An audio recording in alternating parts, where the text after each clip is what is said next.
Bonjour à toutes et à tous et bienvenue dans ce webinaire appel à projet organisé avec la région Île-de-France et en partenariat avec tous les pôles franciliens, le pôle Aztec, le pôle Cap Digital, Finance Innovation, Medicine, Next Move et systématique.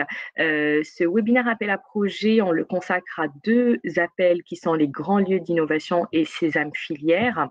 Vont nous rejoindre par la suite pour présenter ces appels Lucas Verdon, chargé de mission lieu d'innovation, Frédéric Lemagny, qui est chargé de mission transfert de technologie, et ils seront par la suite rejoints par Romain Vidal, qui est chef de service transfert de technologie à la région Île-de-France. Geoffroy Martin, mon collègue du pôle Next Move, va vous présenter le processus de labellisation des pôles de compétitivité qui est valable pour ces appels à projets, mais de manière générale pour tous les autres appels à projets R&D innovation également. Donc, avant de démarrer, je vais vous rappeler quelques petites règles pratiques concernant le déroulement de la session.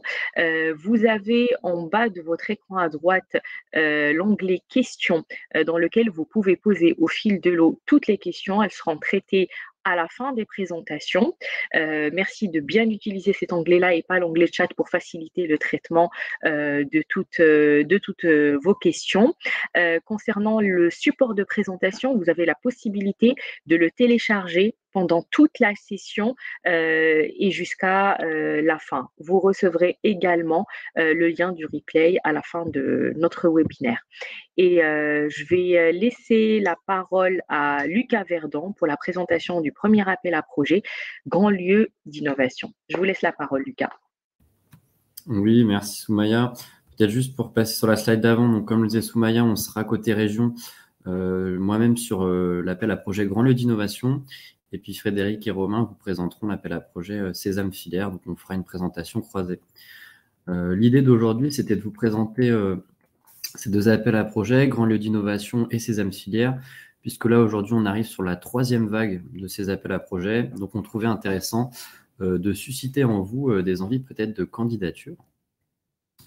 L'idée justement pour nous, ça va être de vous présenter les objectifs, le public cible, le soutien financier aussi qu'on pourra apporter, et puis peut-être parler des dépenses éligibles, des critères de sélection et du calendrier, donc toutes les modalités opérationnelles qui vont vous permettre de candidater. Je laisse peut-être juste rapidement mon collègue Frédéric se présenter. Vas-y Frédéric si tu veux. Ok.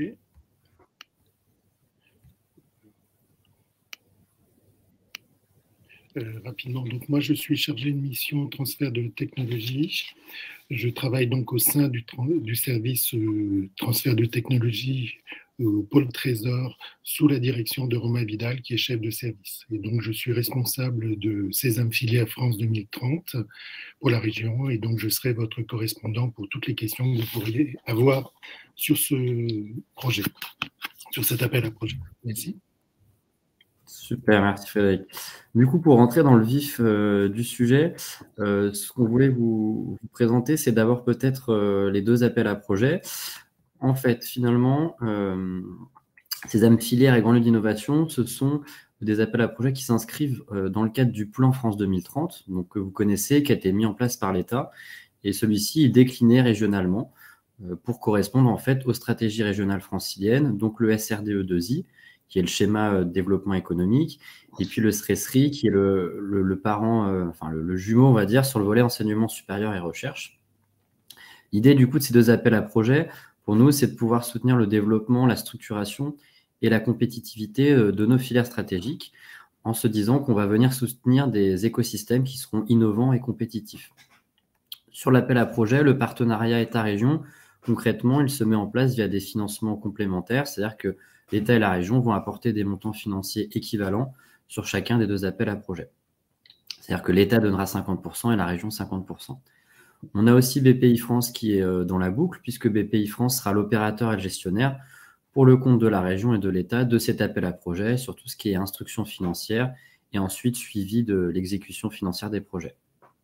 Comme je vous le disais, aujourd'hui, on est sur la troisième vague de l'appel à projet, de ces appels à projet qui fonctionnent du coup par vague. On est à peu près sur 2 vagues par an. En tout cas, en 2023, on aura cette troisième vague jusqu'au 15 mai. On vous en parlera après. On aura une quatrième vague aussi au deuxième semestre de l'année. Voilà.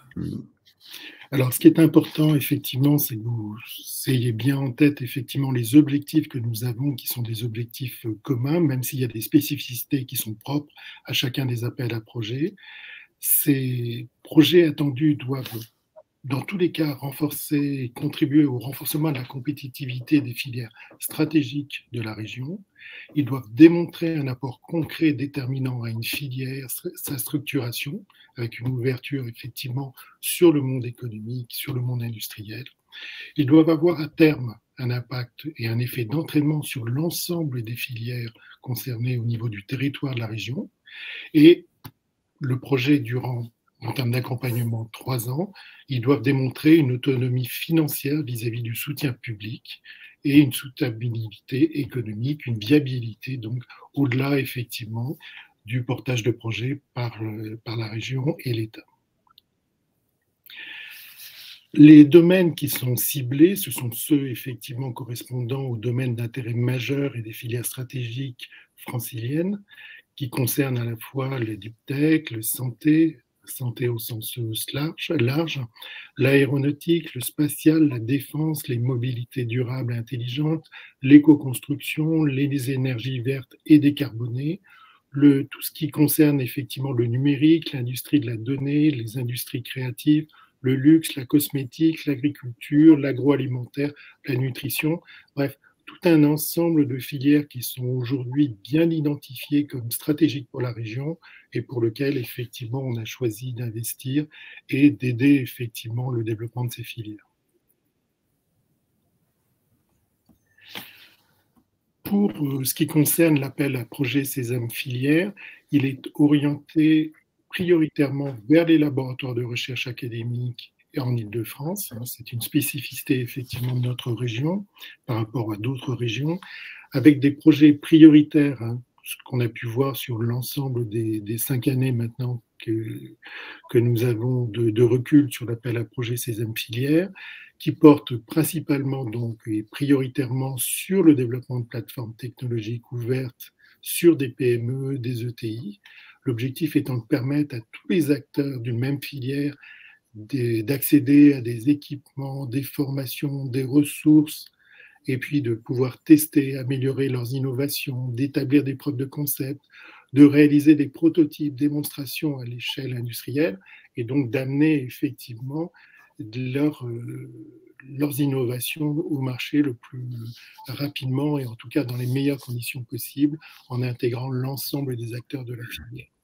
Ça peut être également de façon prioritaire des projets intégrés, notamment en termes de recherche et développement, qui s'adressent à ce moment-là au bénéfice de la transformation, de l'animation, de la structuration de l'ensemble de la filière. Et ils doivent à ce moment-là fortement associer des établissements de recherche et des entreprises au niveau régional. Il y a d'autres projets qui peuvent être soutenus effectivement par l'appel à projet Sésame Filière, qui visent en fait la mise à commun de compétences, d'équipements techniques ou encore des outils collaboratifs permettant à des entreprises, des laboratoires publics de partager des outils à vocation non technologique dans des domaines variés. Okay. Sur l'appel à projet Grand Lieu d'innovation, là, on va être sur quelque chose de peut-être un tout petit peu plus aval et plus orienté dev éco et entreprise. C'est-à-dire que l'appel à projet, lui, va soutenir la création et le développement de tout ce qui va permettre aux acteurs économiques et notamment aux entreprises d'une filière donnée, dans les filières qu'a mentionné Frédéric, de pouvoir avoir accès en fait à des équipements, des espaces et ou des expertises qui vont leur permettre en fait de gagner en innovation et in fine de monter en compétitivité. Donc très concrètement, ces grands lieux d'innovation, on va viser tout ce qui est unité industrielle partagée, plateforme de services, qui vont permettre justement à ces entreprises de mutualiser des investissements, des travaux de R&D collaborative, dans une logique derrière de pouvoir développer des innovations, créer des expérimentations, des preuves de concept. Du coup, on va être sur des espaces qui vont aussi favoriser une mise en commun, je le disais, d'équipements et de compétences techniques, et puis aussi de méthodes et d'outils collaboratifs pour permettre justement à ces acteurs, souvent d'ailleurs des acteurs qui n'y auraient pas accès individuellement, je pense notamment à des startups ou des petites PME industrielles, de pouvoir ainsi mutualiser leurs travaux et conduire la preuve de concept et leurs tests. Finalement, du coup, les grands lieux qui ont été soutenus par le passé s'apparentaient en fait à des sites d'essai et d'expérimentation. Côté aéronautique ou auto, on avait souvent des bancs d'essai ou des unités industrielles pilotes. On peut être aussi sur des objets type Fab Lab, démonstrateurs industriels, plateformes technologiques ou sites de R&D collaborative appliqués. Et puis peut-être sur une approche un peu moins industrielle, on va dire, sur des lieux qui vont permettre justement cette montée en innovation et un accès à des équipements et des compétences. Tout ce qui est incubateur ou accélérateur, finalement, rentre aussi dans le scope. Sur le public cible, qui est-ce qu'on vise dans ces appels à projets? Sur l'appel à projet grand lieu d'innovation, on va viser, je le disais, prioritairement une entreprise. Ce qu'on vise, c'est de toute façon, administrativement parlant, un répondant unique. Il peut y avoir une logique de partenariat, mais on ne financera qu'un seul répondant qui sera le dépositaire unique de la demande. Ce dépositaire, du coup, nous, on attend principalement une entreprise, une structure qui peut fédérer des entreprises, ça peut être une fédération professionnelle, un GIE, une association, même un pôle de compétitivité pourrait en soi être un répondant. Et puis éventuellement, on trouve plus rarement dans les déposants, uniques toujours, un organisme de recherche ou de transfert de techno, une université. Ça peut être aussi une fondation ou une société d'économie mixte. Il faut en fait, de toute façon, si on n'est pas sur un répondant entreprise, qu'il y ait dans les partenariats et ou dans les bénéficiaires cibles des entreprises, puisque je vous le disais, les bénéficiaires attendus sont les acteurs économiques franciliens. Si tu veux présenter sur Sésame, Frédéric. Ok, concernant Sésame Filière, on est sur un profil un petit peu différent, avec également effectivement un porteur de projet qui sera unique et qui sera donc notre correspondant et le porteur du projet tout au long du développement du projet. Ça sera pour nous prioritairement un établissement de recherche qui soit public ou privé localisé en Île-de-France. Ça pourra éventuellement être une entreprise, une structure fédérant plusieurs entreprises, une SAT, un pôle de compétitivité, mais à ce moment-là, il faudra effectivement qu'il y ait une association très très étroite entre les établissements de recherche et ces entreprises, ces pôles de compétitivité. En pratique, sur les dernières années, ce sont essentiellement des projets qui sont portés pour nous, qui ont été présentés ou retenus par le jury, par des établissements en fait, de recherche, qui soient publics ou privés. Mais rien n'empêche, effectivement. Deux exemples concernant Sésame Filière, pour être un petit peu concret, pour vous expliquer un petit peu quel type de projets ont été retenus, notamment sur la première vague donc, de cet appel à projet France 2030.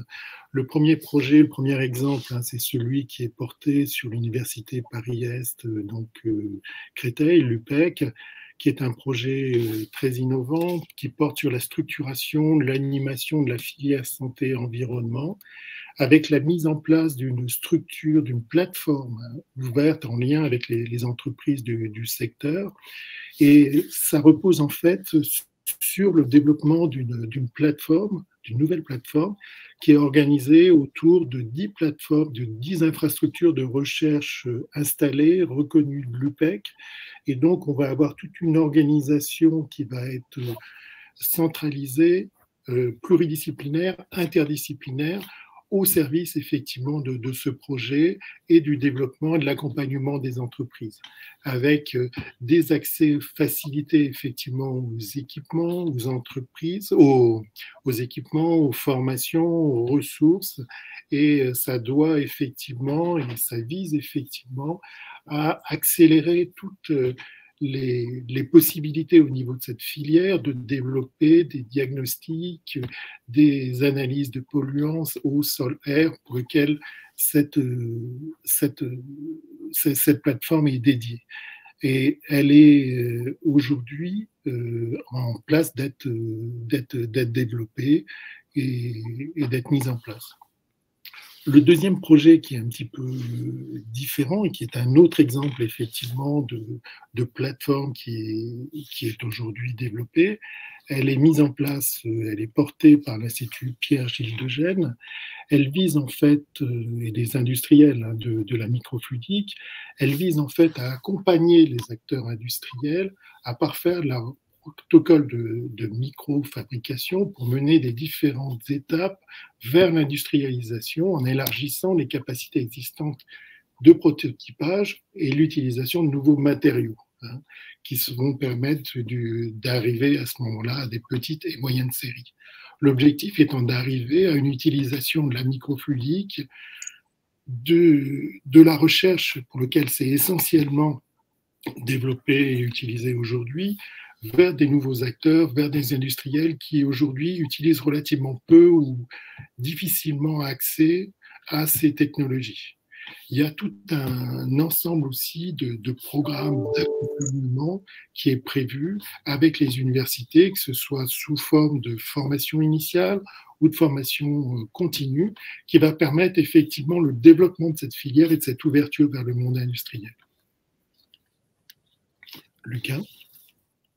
Merci Frédéric. Pour vous donner un exemple côté grand lieu d'innovation, on a choisi juste un exemple de la dernière vague, donc qui vient d'être annoncé lauréat. C'est le projet InnoBSM qui est porté par une société du groupe Deon qui s'appelle Inventec Performance Chemicals. Et ce projet, je trouve qu'il représente très concrètement l'état d'esprit de l'appel à projet grand lieu d'innovation, puisque finalement on est sur une filière donnée qui va être la filière électronique francilienne, et qui rejoint des problématiques assez majeures sur le territoire francilien et même français, d'avoir des acteurs performants et innovants pour l'assemblage de cartes ou de semi-conducteurs. Et en fait, cette entreprise qui est au stade de l'ETI propose de créer une ligne ouverte d'assemblage électronique qui serait unique en France, puisque finalement, aujourd'hui, les acteurs de l'électronique, ils ont leur propre ligne d'assemblage. Mais s'ils souhaitent faire des tests, des preuves de concept, des expérimentations, ça nécessite du coup de mettre à l'arrêt leur production classique pour justement expérimenter sur leur propre ligne. L'idée d'Inventec, c'est du coup de donner une sorte de commun à la filière qui serait cette ligne ouverte d'assemblage électronique. En plus, en tant qu'utilisateur, vous pourriez bénéficier des compétences d'Inventec et qui va permettre en fait de tester des procédés sur du remplacement de certains produits chimiques ou matériaux dans l'assemblage de ces cartes et semi-conducteurs. Donc, sur cette ligne d'assemblage, on va avoir des tests par des acteurs de toute taille, de la start-up à la PME industrielle, de nouveaux produits dans une logique d'éco-conception ou en tout cas de réduction de produits polluants et qui va permettre à la fin d'arriver sur des produits à haute valeur ajoutée, très innovants et donc finalement très compétitifs. Et là, on est vraiment dans la philosophie du grand lieu d'innovation, puisque tous les critères que je mentionnais précédemment sont réunis. Ça, du coup, vous donne une idée en fait des différents types de projets. Derrière, le soutien financier qui va être apporté sur ces projets-là, très concrètement, sur grand lieu d'innovation, on va venir financer 50% maximum des dépenses éligibles. Donc, par exemple, sur le projet InnoBSM, au maximum, l'État et la région viendront à 50% des dépenses éligibles. Sur grand lieu d'innovation, il faut que ce montant soit égal ou supérieur à 1 million. C'est-à-dire qu'on veut des projets d'envergure assez ambitieux et on estime qu'en dessous d'1 million de dépenses éligibles, on ne sera pas sur une voilure et une ambition assez intéressante. On ira au maximum soutenir à hauteur de 2 millions. Donc très concrètement, un projet avec 1 million de dépenses éligibles pourrait être soutenu à hauteur de 500 000 euros. Un projet avec 5 millions de dépenses éligibles sera soutenu maximum à hauteur de 2 millions. Et ce soutien, et ça c'est une différence qu'il faudra prendre en compte par rapport à Sésame, ce soutien c'est 50% de subvention et 50% d'avance récupérable. L'avance récupérable, c'est parce que Frédéric vous le disait en introduction, on veut des projets qui aient une soutenabilité financière sur le moyen terme et donc on estime que ces projets-là seront en mesure de rendre justement cet apport de l'État et de la région. Je laisse Frédéric présenter sur Sésame. Alors, sur Sésame filière, on est également sur des aides couvrant au maximum 50% de l'ensemble des dépenses éligibles, avec un taux d'intervention donc de la région qui sera, ou plutôt de la région et de l'État qui sera au maximum donc de 50%. Avec un taux d'intervention qui sera effectivement modulable en fonction des caractéristiques du projet, de l'état d'avancement du projet, du niveau de risque, du profil du porteur, de l'incitabilité de l'aide. Tout ça sera défini effectivement par le jury au moment des auditions et de l'évaluation des projets. Le montant, effectivement, des dépenses éligibles sera, lui, compris pour ces projets entre 1 million et 5 millions, avec des montants globaux du projet qui pourront être supérieurs à ce montant. Mais en tout cas, des dépenses éligibles 1 à 5 millions, et avec un montant maximum de l'aide par projet qui est de 2,5 millions. Aujourd'hui, sur la dernière vague, le montant des projets, c'est entre 1 million et 2 millions. Et effectivement, ce qui est très important pour ces âmes filières France 2030, c'est que 100% effectivement de cette aide sera sous forme de subvention.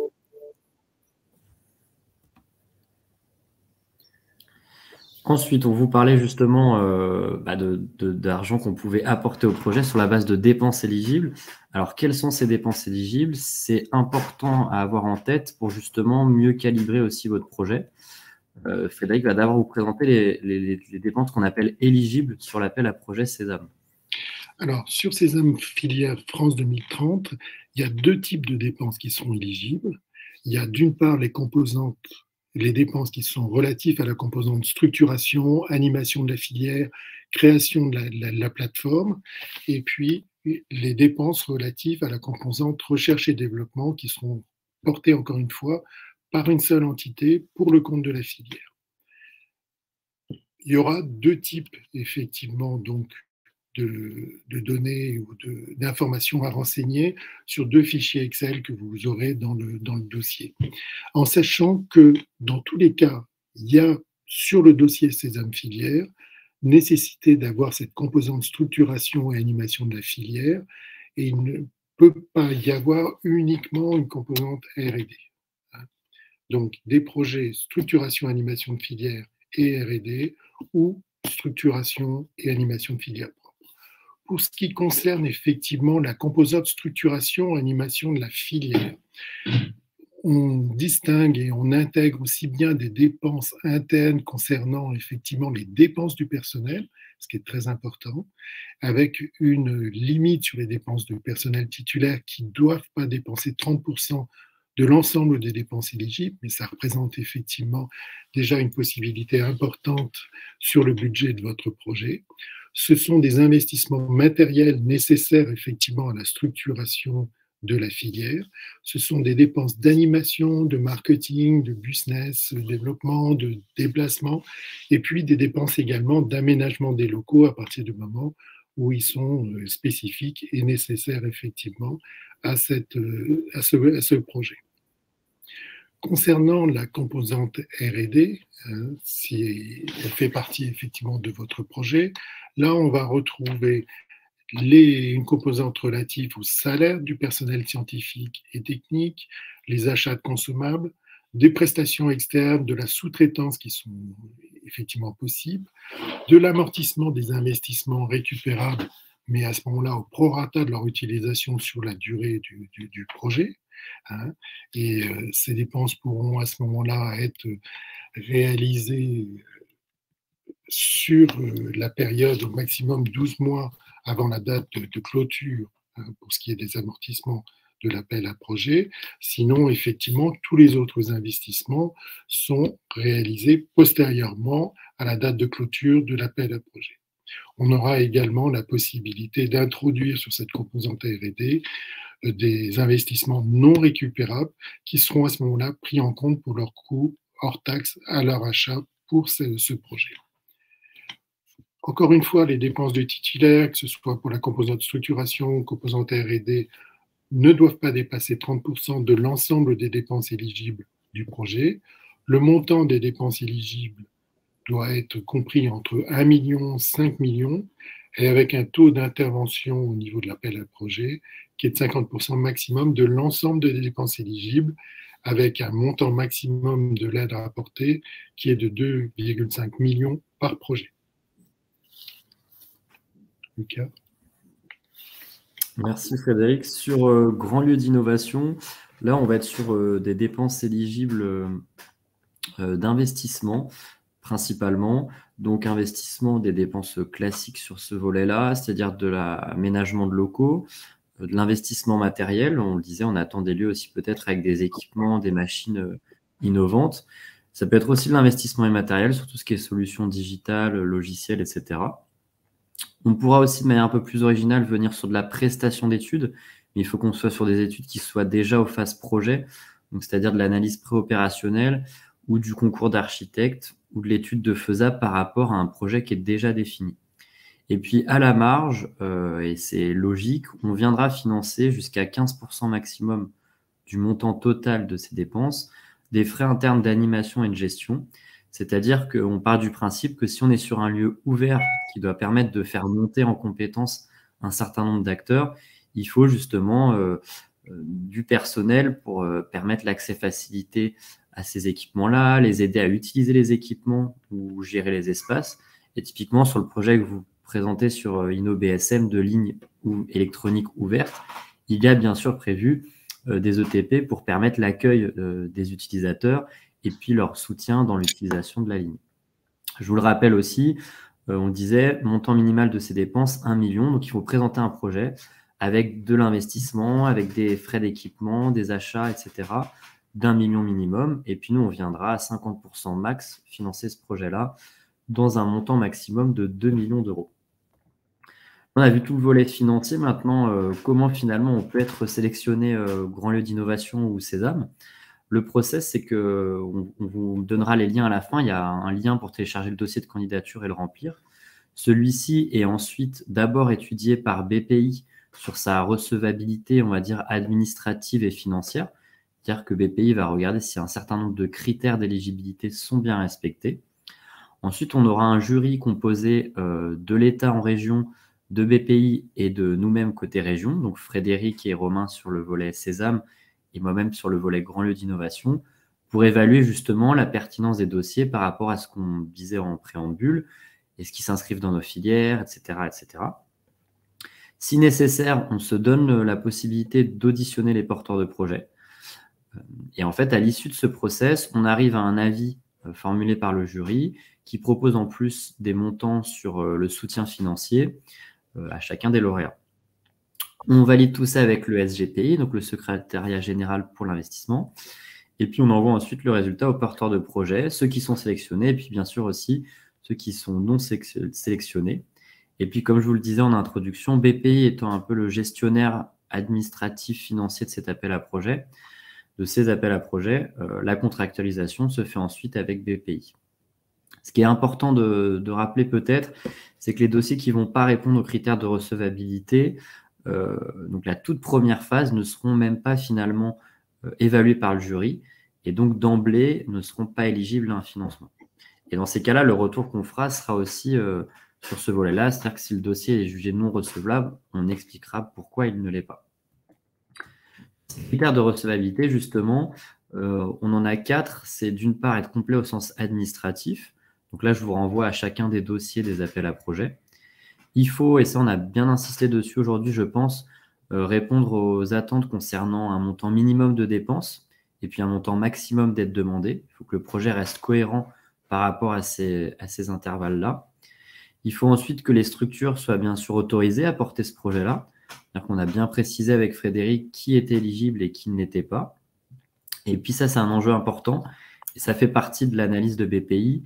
Il va y avoir, on va regarder en tout cas avec attention si la structure a une solidité financière suffisante. Est-ce qu'elle va pouvoir porter ce projet sur le long terme? Et par exemple, sur Grand Lieu d'Innovation, est-ce qu'à moyen terme, elle va pouvoir déjà rembourser une partie de l'avance récupérable? Pour les critères d'évaluation, du coup, je vous le disais, il va y avoir un jury qui va évaluer l'intérêt et la qualité du projet. Que ce soit sur Sésame ou Grand Lieu, on a un certain nombre de critères d'évaluation qui sont communs. On va d'abord regarder le positionnement du projet par rapport aux filières stratégiques et ou par rapport aux domaines d'intérêt majeur qui sont les grands sujets, on va dire, régionaux sur lesquels on attend des projets. La qualité scientifique du projet et des équipes, que ce soit sur Grand Lieu ou Sésame. On va regarder aussi le degré de maturité et la faisabilité du projet.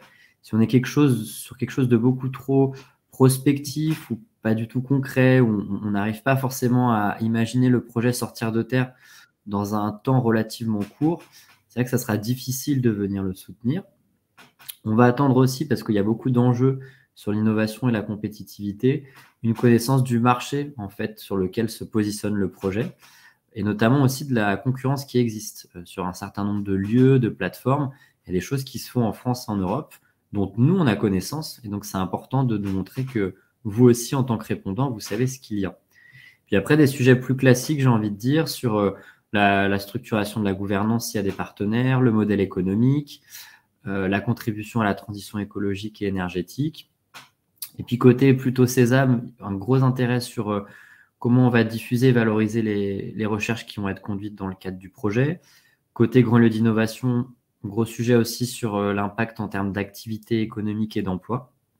Voilà, de toute façon, vous avez toute la liste des critères, vous pouvez les retrouver. Et nous, c'est sur cette base qu'on va formuler notre jugement. Sur le process, j'ai envie de dire, et le calendrier, donc jusqu'à quand? Là, on est sur la 3e vague et de Sésame et de Grand Lieu, qui est ouverte actuellement, et vous pouvez déposer vos dossiers jusqu'au 15 mai à 17 h. Ceux qui peuvent représenter l'établissement d'enseignement supérieur ou l'entreprise, ils devront signer une fiche de demande d'aide, fournir un certain nombre de documents administratifs, avec l'identité, le numéro de téléphone, adresse mail, etc. Et ça permet aussi d'engager le porteur sur la durée du projet. Donc, c'est un document important. Sur cette base, le process qu'on vous a présenté se mettra en place. Et globalement, on est sur un délai de 3 mois maximum entre la réception des dossiers et la clôture de l'appel à projet et l'annonce des lauréats ou non. Comme on vous le disait, on est sur plusieurs vagues. Donc là, c'est cette 3e vague qui est ouverte jusqu'au 15 mai. On aura une nouvelle vague, bien évidemment, dans la 2e partie de l'année, dont les dates vous sont précisées sur Internet. Sur celui-ci, du coup, 15 mai, on a la clôture. On débute les expertises, l'instruction, éventuellement les auditions en mai-juin. Et ça nous permet de vous annoncer ou non votre succès et de contractualiser environ au 4e trimestre 2023. Donc, sur ces 2 sujets, de toute façon, moi, je suis le référent sur Grand Lieu d'innovation. Vous avez Frédéric sur Sésame Filière France 2030. Et puis, on vous a remis les liens. Vous les retrouvez facilement aussi en tapant sur Google, sur l'appel à projet Sésame, sur l'appel à projet GLI. C'est là que vous aurez le rappel du calendrier, le rappel des pièces et bien sûr les dossiers à télécharger et à déposer. Donc, on vous remercie pour votre écoute. Et puis, je relaisse peut-être la main à Soumaya. Merci beaucoup pour ces présentations. On va tout de suite passer à la présentation du processus de labellisation des pôles et je vais laisser la parole à Geoffroy Martin de Next Move. Merci Soumaya. Alors, quelques mots sur l'accompagnement par les pôles de compétitivité. On est là vraiment pour vous aider à améliorer vos propositions. Donc, pour ça, on a des équipes qui accompagnent les projets maintenant depuis plus d'une quinzaine d'années. Donc, on connaît bien les critères des appels à projets. Donc, vraiment, appuyez-vous sur nous pour monter vos projets. On peut vous permettre également d'organiser des ateliers d'émergence de projets sur mesure en fonction des thématiques que vous voulez développer. Et puis, évidemment, s'appuyer sur le réseau des pôles pour trouver les bons partenaires, que ce soit au niveau français ou européen. Dans le processus de labellisation, évidemment, on va reprendre tous les critères des appels à projets auxquels vous candidatez. Donc, on va déjà vous challenger sur tous ces aspects. Donc, c'est le positionnement par rapport à l'état de l'art, la validation de la faisabilité technique. On vous challenge également sur vos stratégies d'accès au marché, sur l'API, les barrières d'accès au marché, sur les critères environnementaux également. Et puis sur la cohérence avec les enjeux de la filière et les priorités nationales et régionales. Donc, on reprend vraiment à chaque fois tous les critères des appels à projets et on labellise un projet vraiment en vue d'une réponse à un appel à projet bien défini. Évidemment, on fait très attention au respect de la confidentialité. Donc, tous les responsables des projets des pôles et puis les experts qui sont impliqués dans nos processus signent une charte de déontologie. Et donc sont tenus par le secret professionnel. Vous pouvez demander la liste des experts, on les envoie normalement systématiquement, et puis vous pouvez demander évidemment des restrictions de diffusion en fonction des gens qui sont annoncés dans ces listes. On vous recommande également de protéger vos innovations avant de venir les présenter. Et puis évidemment, il faut trouver le juste équilibre entre ce que vous pouvez divulguer pour susciter l'intérêt et l'envie de vous accompagner dans votre projet sans pour autant dévoiler d'informations trop sensibles. Et puis, évidemment, on ne fait pas de communication sur vos projets sans votre accord. Tout ce processus prend du temps. Donc là, il est écrit 3 semaines pour être confortable. 3 semaines, c'est même le minimum. Hein. Plus vous vous y prenez tôt et plus vous pourrez bénéficier de l'accompagnement des pôles. 1 mois et demi, c'est même mieux. On vous fait un retour à chaque étape du processus. Donc en général, vous avez dans un premier temps un échange avec le responsable projet du pôle en fonction de la thématique concernée. Et puis ensuite, souvent des échanges avec des experts. Et donc, on vous fait un retour à chaque étape. Voilà, donc il faut nous contacter vraiment, j'insiste, hein, le plus en amont possible. Et même si le projet n'est pas complètement mature, justement, plus vous viendrez en amont et plus l'apport du pôle pourra être important. Et ce qu'on voit hein, sur les projets qu'on accompagne, c'est que ça permet quand même d'augmenter les chances de succès ensuite au niveau du financement. Et donc, en moyenne, ça multiplie vos chances de succès par 2, donc ce qui est pas négligeable. Donc après, il y a des différences en fonction des appels, mais globalement, c'est le chiffre qu'on retient. Voilà pour l'accompagnement des pôles. Donc, je vous invite vraiment à vous rapprocher de votre pôle de référence si vous souhaitez déposer un projet sur l'un de ces appels ou sur d'autres de la région ou au niveau national ou même européen. Merci beaucoup, Geoffroy, pour ton intervention. Je vais inviter la région Île-de-France à remonter sur scène. Romain Vidal qui nous a rejoint et qui a déjà commencé les réponses dans le chat. Lucas Verdon et Frédéric Lemagnier. Et on va peut-être reprendre certaines questions qui sont revenues assez souvent et d'autres qui n'ont pas encore eu de réponse. Une question sur les consommables et les équipements qui est revenu pas mal de fois. Est-ce qu'on peut redéfinir ou rappeler ce que c'est, ce qu'on considère comme un consommable dans les dépenses et ce qui va rentrer plutôt dans la catégorie des équipements dans des projets comme Grand Lieu d'innovation et Cédam? Franchement, Frédéric, si tu veux commencer à répondre, j'ai l'impression que c'est un sujet qui revient plus souvent chez Cézanne. D'accord. Alors, sur Cézanne, nous, on va essentiellement distinguer les investissements récupérables et les investissements non récupérables, ce qui est important. Sur les investissements récupérables, c'est tout ce qui est indispensable à la réalisation du programme, mais qui, en cas d'échec ou de succès, etc., pourront trouver une utilisation dans l'entreprise ou pourront facilement être revendus, réutilisés, bref, qui vont vivre au-delà, effectivement, de la période du projet. Dans ces cas, on prend en compte, effectivement, uniquement le montant des amortissements sur la période. La période du projet, c'est au maximum 36 mois, c'est une des autres questions. C'est généralement 36 mois sur ces âmes filières. Ça peut être moins, ça peut être 24, 36 mois, mais généralement, c'est 36 mois. Donc, voilà pour les investissements récupérables. Pour les investissements non récupérables, ce sont des investissements qui sont faits uniquement dans le cadre du projet donné. Et à ce moment-là, il ne s'agit pas d'amortissement, il s'agit effectivement d'utilisation effectivement des investissements sur la période du projet. Ils seront pris en compte uniquement sur la base effectivement de leur coût d'achat. C'est pareil pour les consommables. Les consommables seront utilisés uniquement sur la période effectivement du projet et pour le projet. À ce moment-là, ils seront pris en compte uniquement à partir de la période d'achat sur leur achat hors taxe. Merci. Très bien, merci. Oui, oui, bonjour, je me présente du coup, je suis Jennifer Lecomte de Cap Digital et on va se relayer avec Soumaya sur les questions.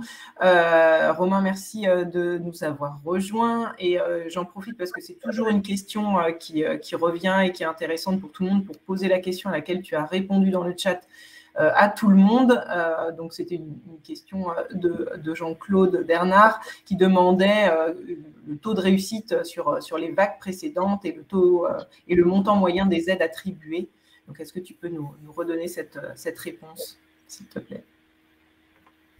Oui, c'est ce que j'ai indiqué et ce que je communique à chaque fois qu'on fait un webinaire. Nous sommes loin des taux de sélection qu'on peut retrouver au niveau européen ou même au niveau de l'ANR. On a des taux de sélection qui sont quand même relativement élevés, donc ce que j'ai indiqué, entre 30 et 50%. Donc on vous engage à déposer des projets. Nous avons encore des moyens et donc la possibilité de financer de vos projets. Donc voilà, si ce qui vous retient, c'est un taux d'échec élevé, ce n'est pas le cas sur ces 2 appels à projets. Merci beaucoup, Romain. Il y avait aussi une question peut-être sur ce qui est attendu toujours en termes de fonds propres. Donc, est-ce que l'un d'entre vous peut rappeler la règle de financement sur ces appels à projets? Oui, peut-être que ce soit sur Grandlieu ou Sésame, ce qu'on attend, c'est un cofinancement en fonds propres par le répondant. Donc, c'est-à-dire que si notamment on est sur une entreprise, par exemple le projet que je vous présentais d'InnoBSM par Inventec apportait 50% des autres dépenses sur finalement l'aménagement de cette ligne dans ses locaux existants, etc., etc. Donc, on attend du répondant un cofinancement, souvent en fonds propres. C'est ce qui est attendu sur Grandlieu. Et Romain, tu me contrediras ou pas, mais c'est pareil sur Sésame finalement. Effectivement, c'est la même chose et on est sur les règles classiques. Hein. En gros, on va devoir s'assurer que le répondant a les capacités financières pour mener à bien le projet. Donc, notre analyse, et l'analyse surtout de BPI, sera de vérifier que le porteur a la capacité de mener à bien la totalité du projet sur les fonds dont il dispose actuellement. Donc, il faut être effectivement assez solide. Alors, sur ces âmes filières, on a priorisé, Frédéric vous l'a indiqué, sur les établissements d'enseignement supérieur et de recherche. Normalement, les fonds propres n'est pas une question. Mais voilà, pour les entreprises, c'est une question, effectivement, regarder de près, surtout sur le grand lieu d'innovation, puisque c'est un vrai sujet, puisqu'il y a une part en plus, il y a notamment les 50% et en plus l'avance remboursable qui devra être donc récupéré, remboursé à la fin du projet, enfin quelques années après la fin du projet. Merci beaucoup. Alors, ce n'est pas forcément une question, mais celle-ci, elle revient également souvent.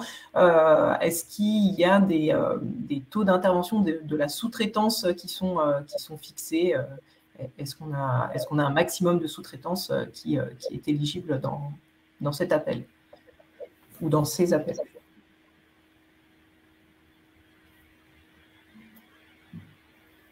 Donc, sur Grand Lieu d'innovation, non, pas forcément.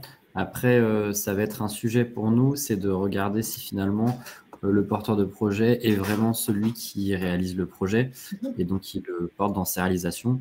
Donc, on ne va pas fixer de seuil, mais on va être très attentif, et BPI notamment, dans l'analyse qui sera faite du BP et du plan d'investissement, sur finalement quelle est la part de sous-traitance, qui sont-ils et à quelle hauteur.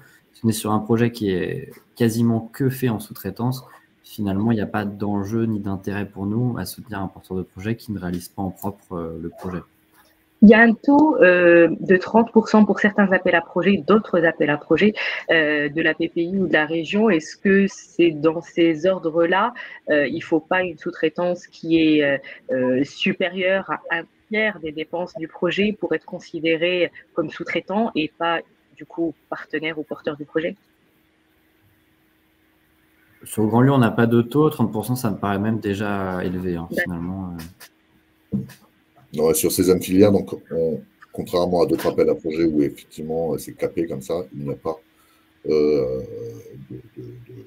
n'a rien indiqué sur ces appels à projets. Par contre, comme le disait à l'instant Lucas, quand on regarde et quand on évalue le projet, c'est un élément quand même qui est assez important. Et pour nous, l'établissement porteur doit assurer la très très grande majorité, on va dire, des dépenses et de la réalisation du programme. Très bien. Merci. Merci beaucoup. Il y a également, donc, qui peut être lié aussi à la sous-traitance, mais pas que, mais une autre question de Jean-Claude Bernard qui demande, est-ce qu'une faible partie, une faible partie de l'activité peut être faite hors région Île-de-France et est-ce qu'elle sera éligible au financement? Sur Grandlieu, c'est clair que ce sera non. Elle peut être présentée ou valorisée dans le projet, mais nous, on n'en tiendra pas compte et ça ne rentrera pas dans les dépenses éligibles. J'ai une autre question qui revient assez souvent aux coordinateurs des pôles de compétitivité sur quand les porteurs déposent des projets, la durée moyenne d'instruction avant de communiquer les réponses sur ce type d'appel, elle est en moyenne de combien de temps? Alors, on disait globalement, enfin en moyenne, on est sur 3 mois entre la clôture de l'appel à projet et l'annonce ou non du financement. Très bien. Sur ces filières, on est à peu près sur des timings ou des agendas à peu près équivalents, sur une période de 3 mois après l'annonce des résultats, après le jury. Après, il y a tout un temps qui peut être un petit peu plus long de contractualisation directement entre BPI et le porteur de projet concernant effectivement toutes les conditions relatives effectivement à ce projet. Très bien. Merci. Est-ce que vous pouvez nous rappeler combien de projets ont été sélectionnés en région Île-de-France pour la précédente relève?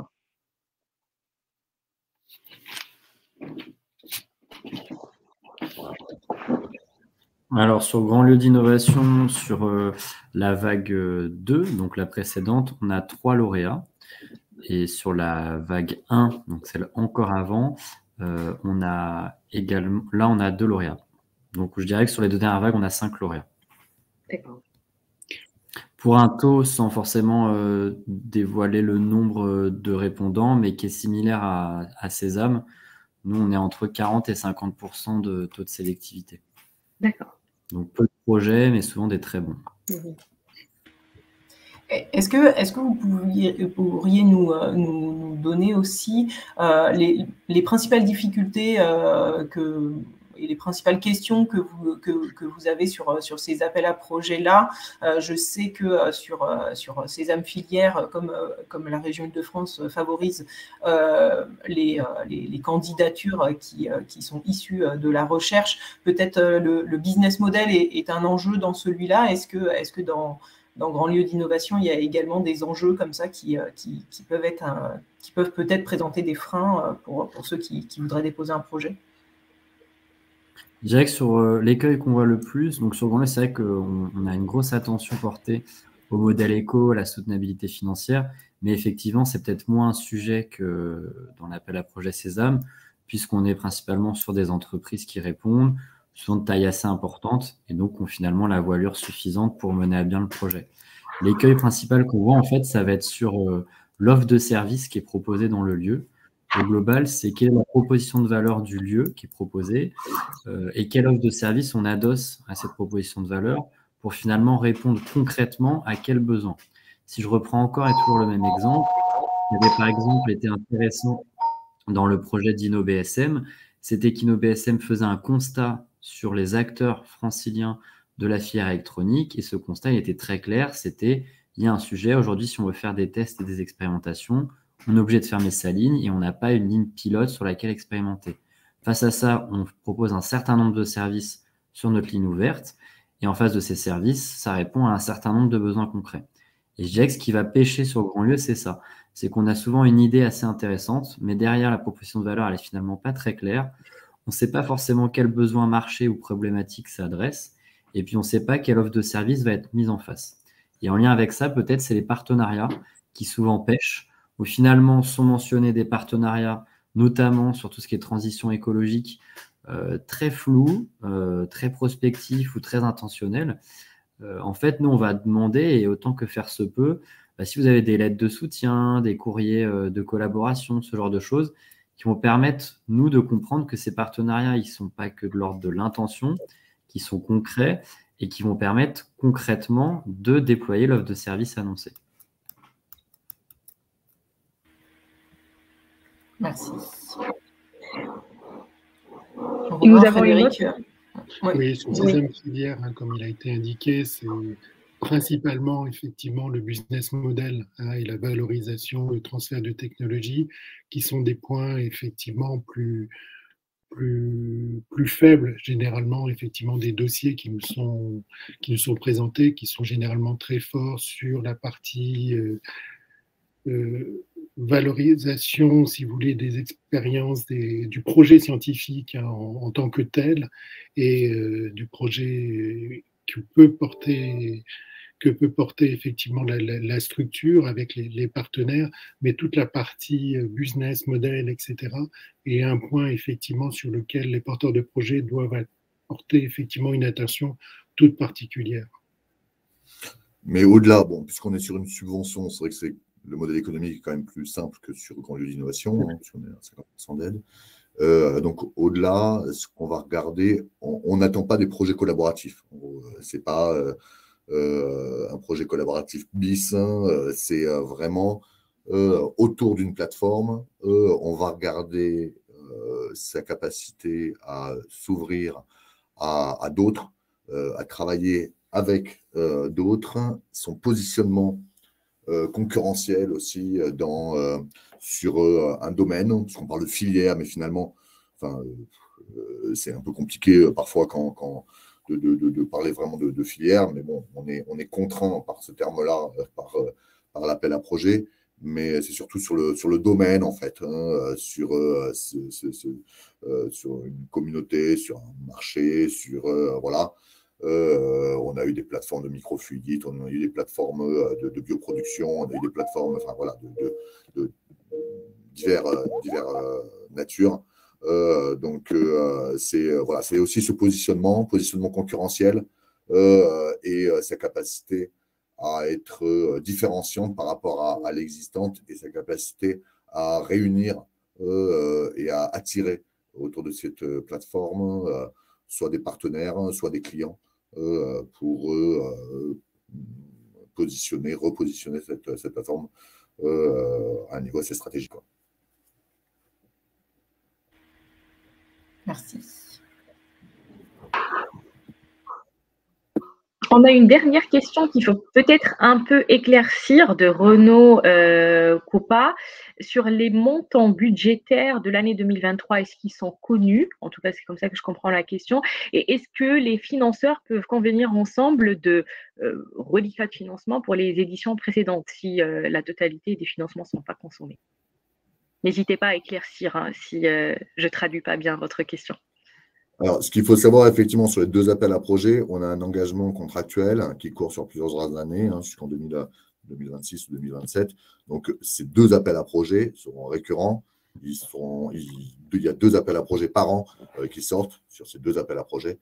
Donc, bien évidemment, si votre projet n'est pas suffisamment mature pour être déposé là, sur ce call, vous pouvez bien évidemment vous positionner sur le prochain call. En plus, les deux appels ont exactement les mêmes calendriers. On se coordonne pour que les dates soient exactement, soient identiques.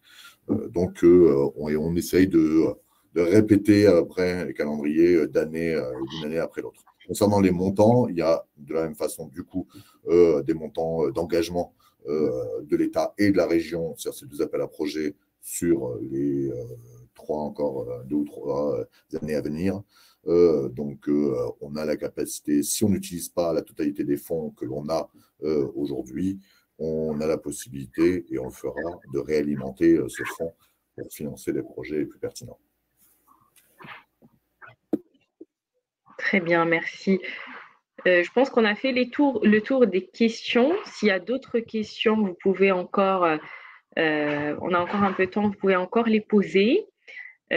Sinon, on va peut-être conclure notre session pour ce webinaire et on va remercier la région pour son intervention, l'ensemble des pôles pour leur mobilisation dans l'organisation de ce webinaire appel à projet et on vous donne rendez-vous assez prochainement pour d'autres sessions de présentation d'appel à projet. Merci à tous.